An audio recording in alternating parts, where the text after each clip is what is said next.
Please do something. I cried out in desperation, but both my mother-in-law and husband ignored me.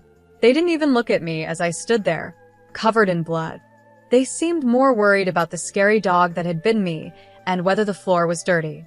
Left with no choice, I called an ambulance myself and was taken away alone. I couldn't stop crying during the ride to the hospital. After a while, my husband called. He was yelling in a panic. "Hey, turn the ambulance around. My mother is." My name is Julie Andrews, and I'm 37 years old. 5 years ago, a friend dragged me to a mixer, a social gathering with civil servants. She insisted, "Julie, you're coming, right?" That's where I met my husband, Scott, who is 5 years younger than me. My dad is a judo instructor and my mom teaches physical education. I grew up in a family that was all about sports, with 2 older brothers who all have black belts in judo. This made me a bit of a tomboy. Scott, on the other hand, was completely different. When we first met, his shirt buttons were mismatched, and he stumbled over his words during the toast. He was a nice guy, not a bad person at all, but he seemed to try hard and still couldn't get things quite right. I found this side of Scott sweet, and it brought out my caring side. We went on a few dates, and it was actually me who suggested we start dating. Scott had a way of calming my naturally short temper. Before I knew it, I started thinking I wanted to be with him forever. On the first anniversary of our relationship, I proposed to him. I said, "I'll take care of you for the rest of your life, so let's get married." Tears filled his eyes as he replied, "Julie, that's supposed to be my line. Thank you for everything. Let's continue to take care of each other." And that's how we decided to get married. When Scott first met my parents, he was completely nervous around my strict father and 2 brothers. My mom tried to calm him down, saying, "There's no need to be scared, you know." But Scott replied loudly, "Yes," and his voice cracked, which made the whole family laugh. My father, though strict, said, "He seems a bit unsure of himself, but I can tell he put a lot of thought into the gifts he brought. And it's clear he really loves Julie, which makes me happy." After meeting my family, it was time to meet Scott's family. He told me that his father had passed away from cancer 3 years ago. His parents had struggled with infertility, and after 6 years of trying, they finally had Scott. Normally, I wasn't the type to get nervous, but that day I felt really anxious about meeting his mother. I don't usually get nervous, but on this day, I was very anxious about meeting my mother-in-law. I couldn't stop worrying. What if she doesn't like me? What if I mess up when I greet her? What if she has an issue with our age difference? Just then, Scott, who usually isn't the most reassuring, said, "Don't worry, my mom is really kind. You'll find it easy to talk to her. She's famous in the neighborhood for always smiling." Hearing this made me feel a little better. He added, "And there's no way anyone could dislike you, Julie." His words lifted my mood. When we arrived at his family home, we rang the doorbell. I introduced myself. "Nice to meet you, Julie. Thank you so much for taking the time to meet with me today." His mother smiled warmly and said, "Oh, you must be Julie. No need to be so formal. Come on in." She was wearing a lovely dress and had a refined, gentle look. I was worried about the age difference, but when it came up, she said, "Age doesn't matter at all. I'm so happy that someone like you will be Scott's wife." All my fears went away. She didn't care about the age difference at all and was enthusiastic about everything I said. I had a great time. Our conversation turned to a story about a poodle my mother-in-law once had. She showed me a picture and said, "Isn't it adorable? I had this dog when I was in elementary school. It was such a friendly and smart dog, but it passed away when it got older." Then my husband added, "Mom, Julie isn't really fond of dogs." Shirley seemed surprised and said, "Julie, you don't like dogs?" I explained, "Yes, actually. Even though I'm a bit of a tomboy, I'm afraid of dogs. When I was a child, I was playing ball with my brother in the park, and a stray scary dog bit my arm when I went to get the ball. I bled a lot and needed 5 stitches. Since then, it's been a traumatic experience, and I've been scared of dogs." Shirley responded, "Oh my, I didn't know that. I'm so sorry for talking about dogs when you're afraid of them." I quickly said, No. I'm sorry for worrying you. The poodle in the picture was really cute." Shirley smiled and said, "Thank you." On the way home, I told Scott, "Your mother is so beautiful, kind, and such a wonderful person." He smiled and replied, "I know, right? My mom is always smiling and has such a gentle nature." I agreed, saying, "She's a lovely mother." We kept talking about his mother excitedly. Then suddenly, my husband became serious. "Actually, there's something I want to talk to you about," he said. "You know how we visited my family home today?" "Yes, it was such a big house." "I was really surprised," I replied. "Exactly," he continued. "When my dad was still alive, he designed it with my mom in mind, making sure everything was convenient for her. The house even has 4 children's rooms in case they had more kids, but since I'm an only child, they were never used. Now my mom is living there alone, and she finds it too big and lonely. So I was thinking, what if we live with her?" I was shocked by his unexpected idea. My eyes widened in surprise. It's true, the house was really big, and my mother-in-law kept it spotless. Living in such a house would be amazing, but we're newlyweds, and it feels a bit too soon for that. After thinking for a moment, I said, "Your mother is a wonderful person, and the house is so beautiful that it feels like too much for me. But we just got married, right? I'd like to enjoy our newlywed life. Just the 2 of us, for a little while longer." "I see. You're right. I understand," he said. "I'll let my mom know." "Yes, I'm sorry. Please explain it to her gently." I felt a bit guilty towards Shirley, but I knew it was important to share my true feelings instead of just going along with everything. I was relieved that my husband seemed to understand and agree with me. Then our married life together began. Scott was still a bit clumsy, but he actively helped with house chores, and we were enjoying a happy and smooth life. However, recently, something has been bothering me a little. "Oh, hello, Mom?" Got it. "I'm coming over now," Scott said on the phone. "Your mom again?" I asked. "Yeah, the living room light bulb burned out. I'll go over and replace it." And off he went to his mom's house. Lately, it's been like this all the time. Mom bought a new computer, but she's having trouble setting it up, so I'm heading over to help.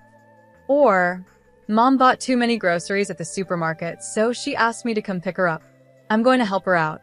Whether it was weekdays or weekends, the phone would ring, and Scott would head back to his mom's house more and more often.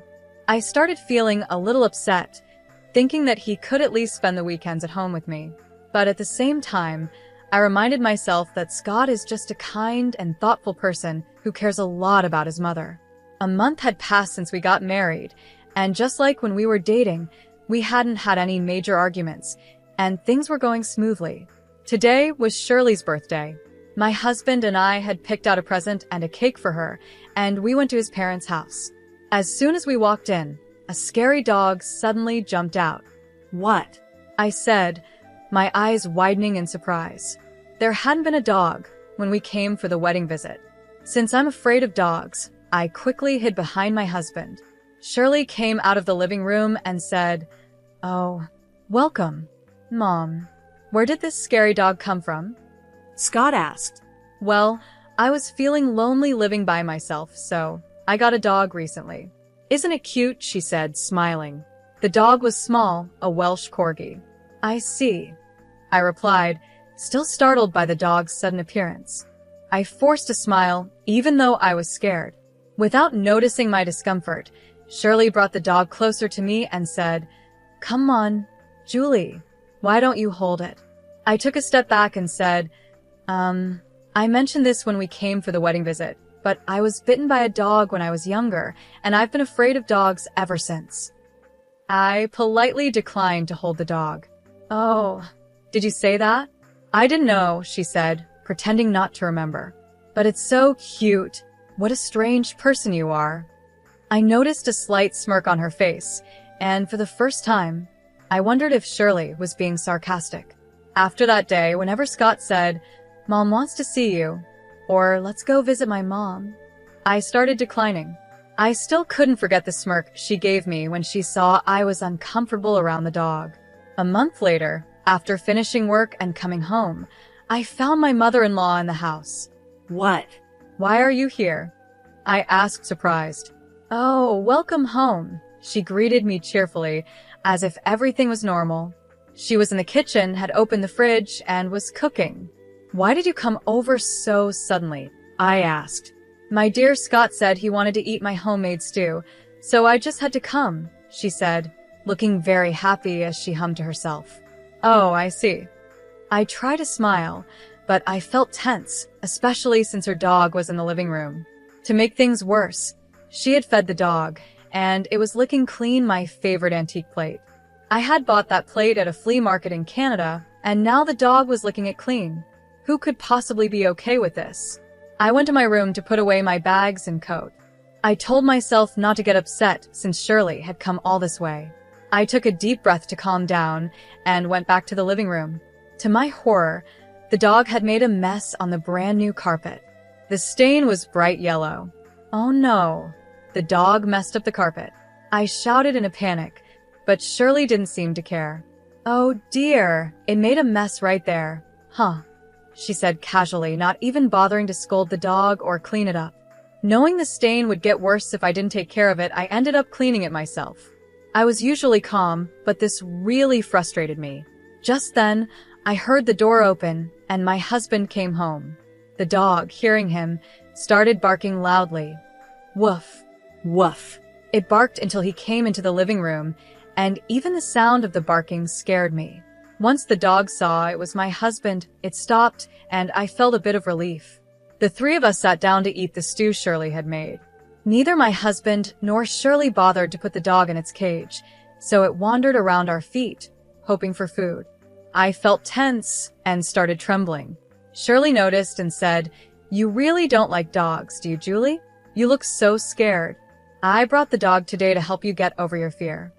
Bringing the dog here without asking, using my favorite plate, letting it mess up the carpet, and having it bark at me, how is any of this supposed to help me get over my fear? If anything, it made me hate dogs even more.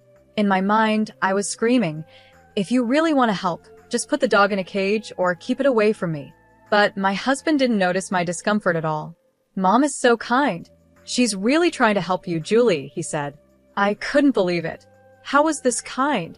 She was pretending to care, while actually making things worse for me.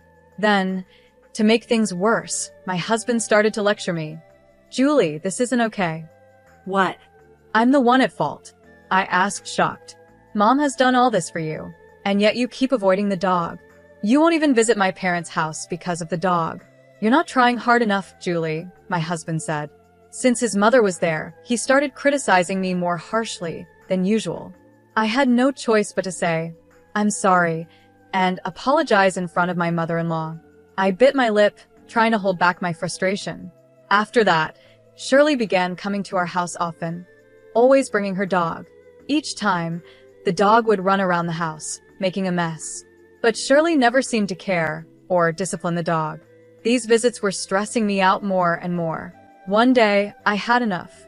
I gathered my courage and said, "Please, I've told you many times that I'm afraid of dogs. Can you stop bringing the dog here?" Shirley's face changed, and she suddenly looked angry. "I've been wondering," she snapped. "Are you using your fear of dogs as an excuse to avoid me, Julie? That's terrible." I was shocked and had no idea what she meant. But what surprised me even more was that my husband agreed with her. "Julie, that's too much. My mom has been thinking of you, and you've been avoiding her. That's really rude. Apologize to her." "Scott, Shirley, you both know I'm afraid of dogs, right? But you keep bringing the dog, and every time it makes a mess, I'm the one who has to clean it up. This is too much," I said, frustrated. Shirley frowned and said, "At least let me enjoy my time with the dog. You're too old to have kids anyway, so what's the harm?" I was stunned. "Is that what you really think?" I asked. "Isn't it true? You're already 37, and it's getting harder to have a baby at your age. But my son is only 32. He has his whole future ahead of him, but now he's stuck with an older, arrogant wife," she muttered. This was the same woman who once told me age didn't matter. Hearing her true feelings shocked me. I couldn't bear to have her around any longer, so I said, "Please, don't come here again." My eyes filled with tears, and maybe because of that, Shirley got even more upset. "How dare you? You really are an arrogant wife," she shouted before storming out with her dog. From that day on, I started feeling more and more resentment toward both my husband and Shirley.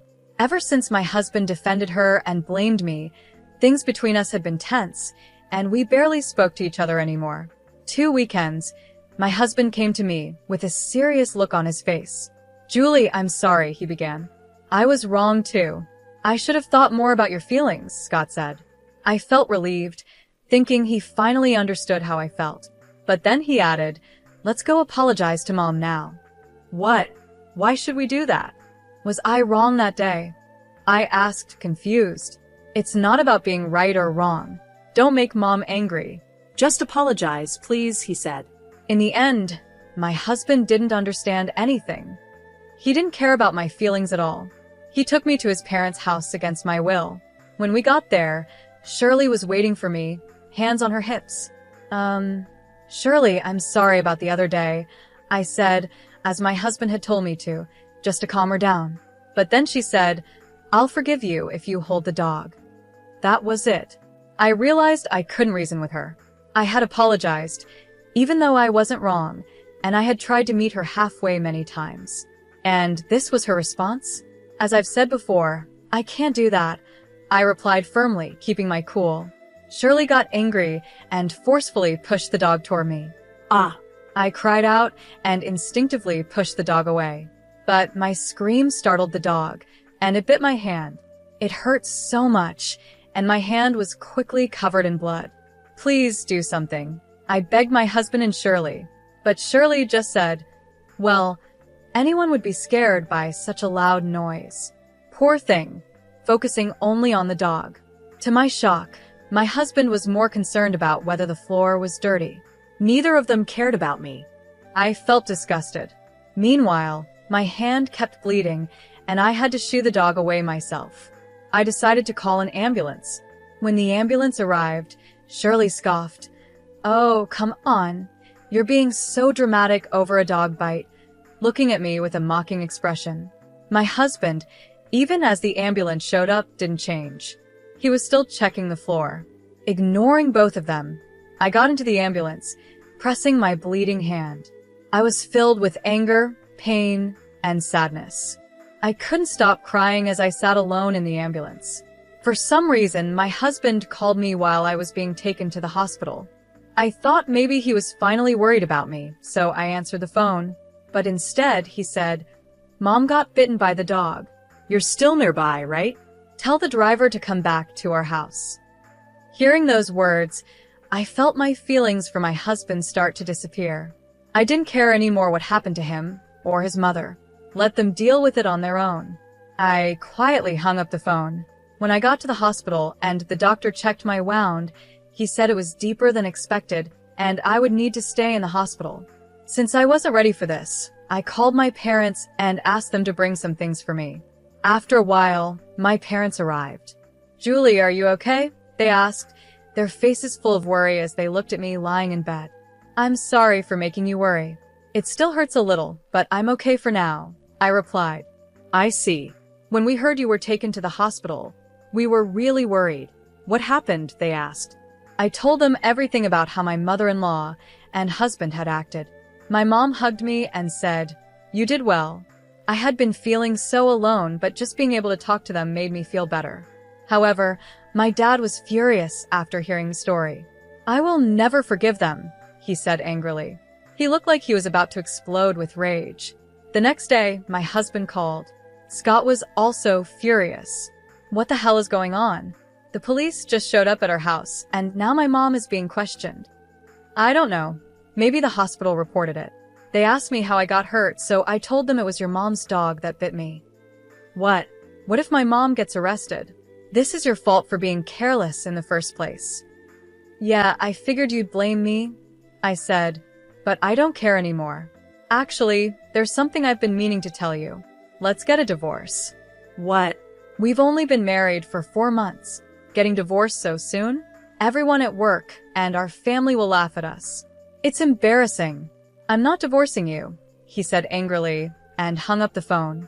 2 weeks later, I was discharged from the hospital. My parents came to pick me up, and I decided to go back to their house with them.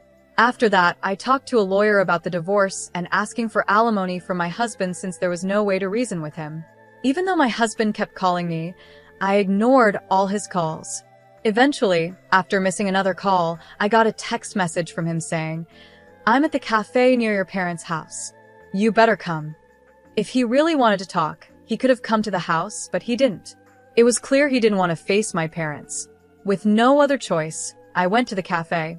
The first thing my husband said was, "I'm not getting a divorce. I don't care what you want. I am getting a divorce. There's no way I want to stay with you or your mother after everything that's happened." I replied, "Don't speak badly of my mother. This is your fault. You avoided my mom because you said you were afraid of dogs, and the dog bit you because you screamed," he said, continuing to lecture me. Just then, my father and 2 brothers arrived at the cafe. Before coming, I had told my father about the message from my husband, and he had called my brothers to come along. Surrounded by 3 large men who practiced judo, Scott's voice shook as he said, "Oh, father-in-law, brothers-in-law." The way he cowered was almost funny. My father spoke up. "How dare you hurt my daughter? Our sister wants a divorce. You're going to give it to her, right?" They all stared at him with intense eyes. Terrified, Scott stuttered, Yes."